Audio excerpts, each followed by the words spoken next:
I found this set on Marketplace and you know, I like this style. I see it all the time. And then when I went to go get it, I was like, oh, this is different.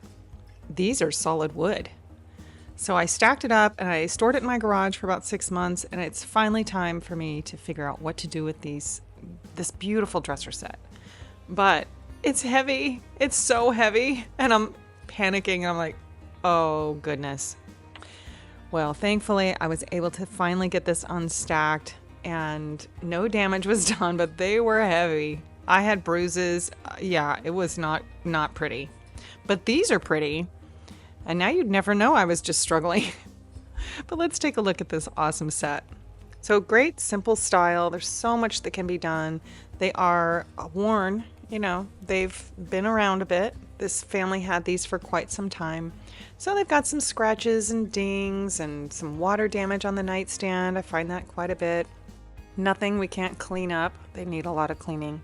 I'm Shireen with Olive Street Designs, and I'm showing the process of furniture refinishing so you can learn too. Be sure to subscribe and follow for more. All right, time to dive in and get started. First thing I need to do is remove all the hardware. And this is typically just an easy process, but not here. It seems like this is going to be a challenge at every turn. So I get into this set, and even though it's not terribly vintage, it's flathead screws. And they're flathead screws that are like made from aluminum or something, so they strip really easy. And I had to do them all by hand. And they were on, I mean, they had never been removed, so they were stuck. So I struggled with this for a bit. It seemed to take me like an hour to get the hardware off. What should have been 10 minutes was an hour. Anyway, these are not my favorite types of pulls with that swag, so I know I'm not going to be reusing them. We'll have to change things up. They also had these little details that kind of match the style of the dresser as it is, but not what I'm going to be doing. So these little fake keyholes, not my thing. And I need to clean these up. They've been sitting in my garage now for several months, so my workspace, of course, is dusty, so they need to get cleaned really well. And they felt like they had been probably polished and waxed, and I just needed to get all of that off there before I start my processes on it. So I've got a good scrubber and I've sprayed a degreaser on there, so everything's just going to get cleaned really well. The scrubber really helps because it's rotating while I'm scrubbing and just really helps to speed this along.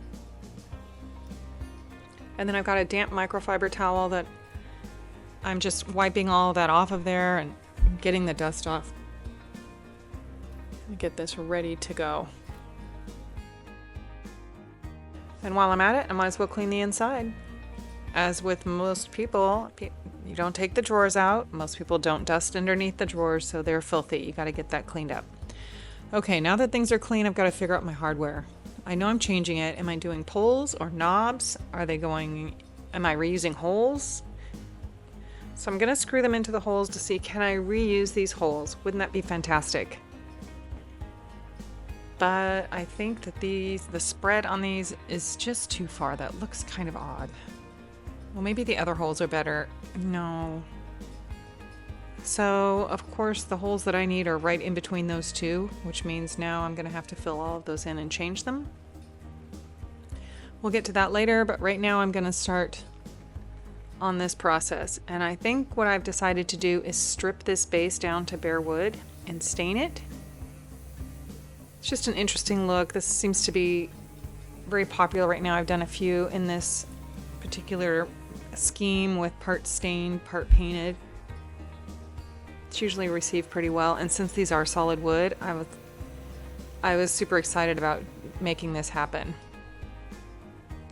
But I don't like this. I feel like that little part right there that just comes out of the base, and there's a gap in it anyhow. It's not attached on the end.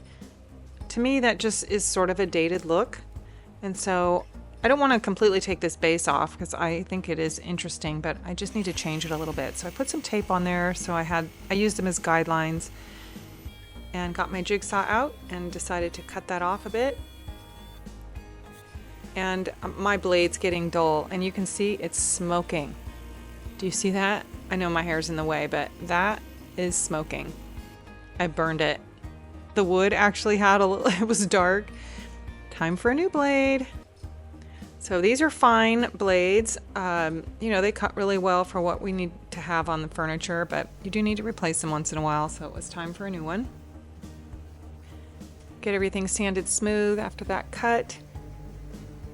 But you can already see the streamlined look. I like it much better. So now that I've got the base cut, I've got to work on these little details that still have stain in them. I don't know what's in this stain, but these were not easy to strip at all.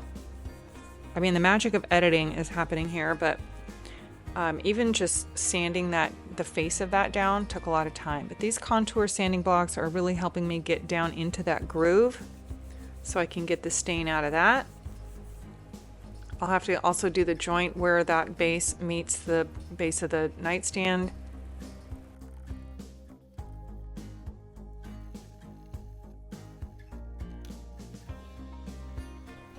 So I changed to a different little sanding block to get down in there. It's great with the contour blocks because they've got so many different styles that you can really get down in there. So time to do the other nightstand. Funny how just taking that one little section off in the front just changes it. I'm going to go through the same process here that I did on the other, but see how that look? I think that's more modern without being too modern, because the style of this overall is more classic.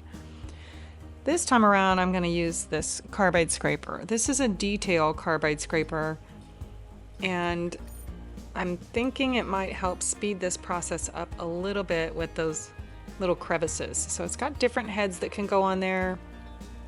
I'm going to use this pointed one to get down into that. And I usually have headphones on because I'm listening to an audiobook, but this is kind of nails on a chalkboard, so headphones are your friend here. And then the contour blocks go down into that crevice just to sand what's left. And now look how fast that's happening. That is real time. So you scrape it a little, kind of break through the surface of the varnish, and then right through it. Okay, this is my combination moving forward. Sometimes this is all trial and error. You know, what's going to work? And we have all kinds of tools available, but you got to just figure it out. So I have the fronts done, and now I've got to flip them over. Look how heavy these things are. I don't even have the drawers in. They are heavy. And I've got to keep going with the sides. I pulled out the Orbital this time to see if that would speed that up. Went to the surf prep. Same thing. We're just doing contour blocks, doing the Carbide scraper, back and forth. And then once I got everything scraped and sanded, I went back in with the interface pad to just smooth everything down and give it one final sanding before I move on. Get everything smooth.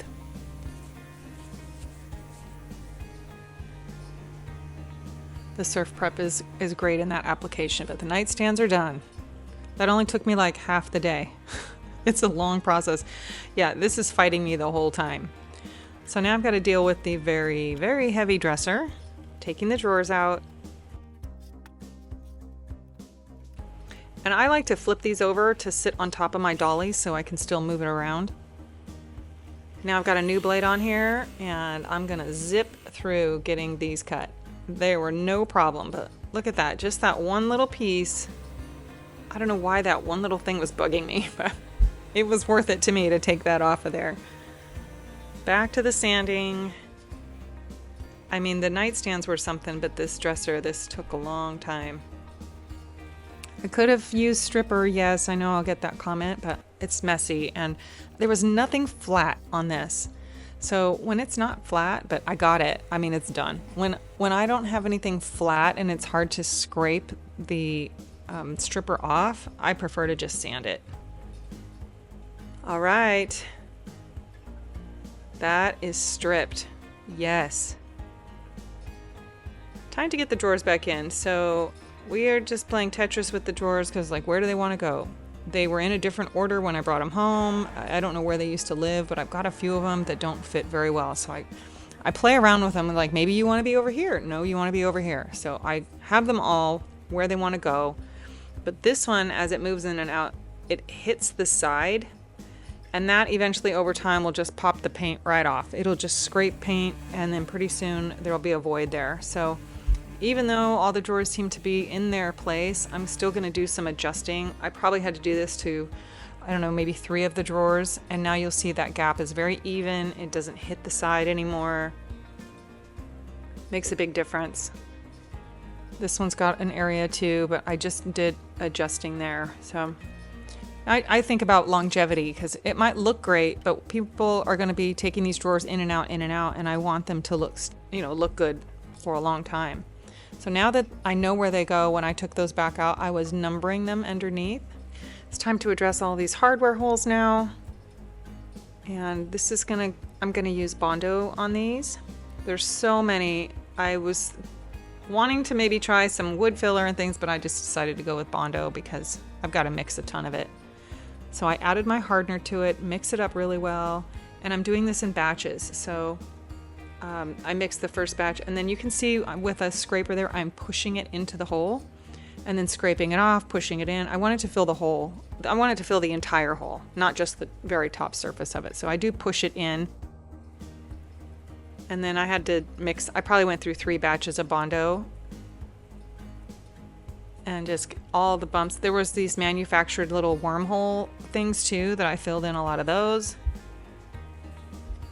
And while I'm at it, I'm doing the scuff sanding on everything. So I've got the drawers all sanded. I've got all the Bondo sanded on here. And now I've put a 120 on my sander, and I'm just gonna go across the entire thing and get everything sanded.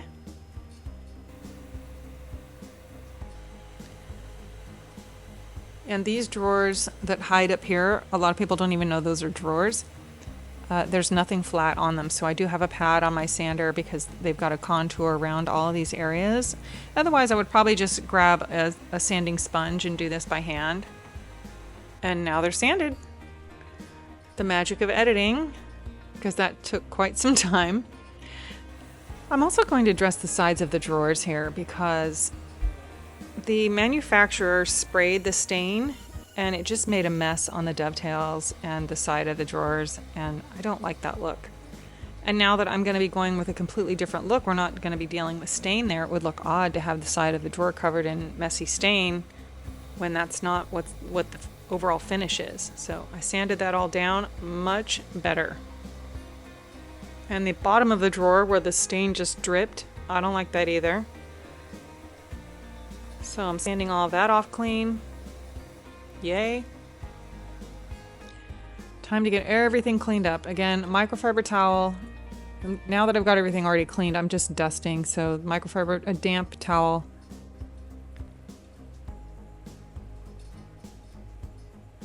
Everything's gonna go back in its place. There's a lot of drawers in this set. Okay, time to figure out hardware. So this had a bale style pull originally, so those holes set up a little higher. And I'm gonna center mine in the drawer. So I'm doing my measurements. I'm gonna take my hardware jig and set it up. And I just need to set it up for one side. So figure out where you want your hole placement. I usually do on a drawer like this, I think it was 5 inches from the edge. And then you just zoom around there and make that hole. I reset it for the nightstands and did the same thing. I use these adjustable screws that I never use for anything else other than temporary handles. And these are ready. Ready for the next step, which is stain. And I can't seem to just leave anything alone. Like, let's just do this one color. I mix paint all the time. I mix stain all the time. I just like to make things unique. So that's the stain color I just created using 3 different colors. I'm going to do my pre-stain conditioner first. This helps keep the stain, or it helps to make the stain go on evenly. So you just brush it on. I'm using a little poly brush to put it on. If you have any excess, you can wipe it off, but it typically just soaks into the wood over 15-20 minutes. And then I go over it with my stain. I'm doing everything water-based, so the pre-conditioner was water-based, the stain is water-based. And I want this to be dark, so I'm not putting stain on and wiping it back. I'm putting stain on and leaving it. Because that's exactly the color that I want.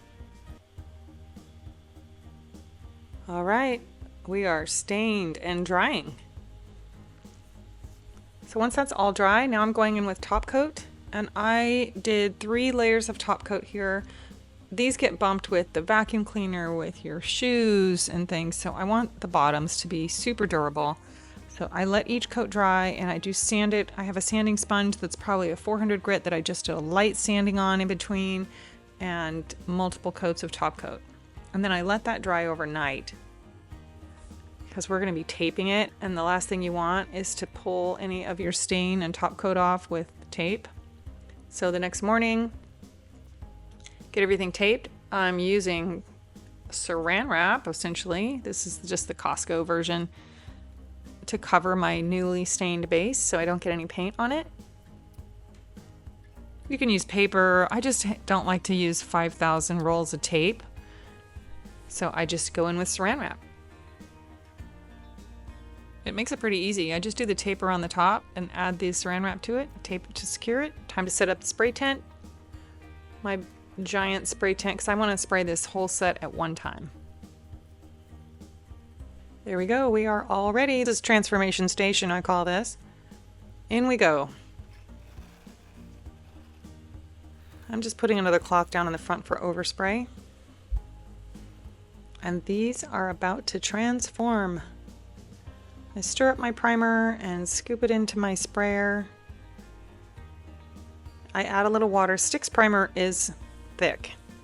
I find that I can't spray it if I don't dilute it, so it doesn't affect the primer. It doesn't seem to bother it at all. I'm just getting a nice coat of that sprayed on. I love Stix Primer. It's a nice primer, and it is a bonding primer, so I don't have any adhesion problems with it. And now I've got to let this dry. It's a little chilly today, so I'm gonna give it a little help with a fan. We're gonna let that sit for a couple of hours.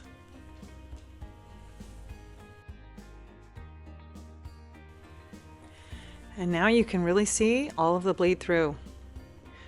So I went in with an oil-based cover stain, just spray primer to hit those areas that I had sanded all the way down to bare wood. Mixing up my paint. This is Bhold Black by Farmhouse. I'm checking my sprayer settings. Usually just use a piece of cardboard. You don't want to test it on your furniture piece, because that's no fun if it's not right. And look at that color. That is just a single coat. The coverage on this paint is amazing. I sanded the nightstand too in between coats. I just didn't show it, but this is after the primer, before the paint. I sand this down and make it super smooth. That's what's going to make your paint just look so smooth. And then I sand in between coats of paint also. Nothing like a beautifully sprayed finish. Love that. All right, we're going to let that sit for a bit. And then in between coats, I do go in and touch up the sides and tops of the drawers. I'm just using a little poly brush. My paint, I get lots of questions about why I don't prime this area, but my paint is an all-in-one paint, and I've got a drip. That dried like that, and so you don't mess with it until it's completely dry. And then I'm taking my Carbide scraper and I'm using it kind of like a razor blade and just shaving off that drip, sand it down smooth. And thankfully this is all happening in between coats. So I hit that with a little bit of paint, let that dry, and then I did a full second coat on everything. And then my top coat. And that's dried overnight, so the next morning it was time to put on some hardware. And I changed out the screws, no more flathead screws. So lovely brand new screws, antique bronze hardware. I think it really fit the entire look of this with the black and the stained base. And then the sides of these drawers where I sanded them now look kind of dry and funky, so I had to go in and put some wood conditioner on them, and those dovetails brightened right up. Time to take a quick look at where we started. Here we are with the new look. I think just the simple knob was the right thing to do with the stained base. I love this whole look. Just very classic. I feel like it's timeless.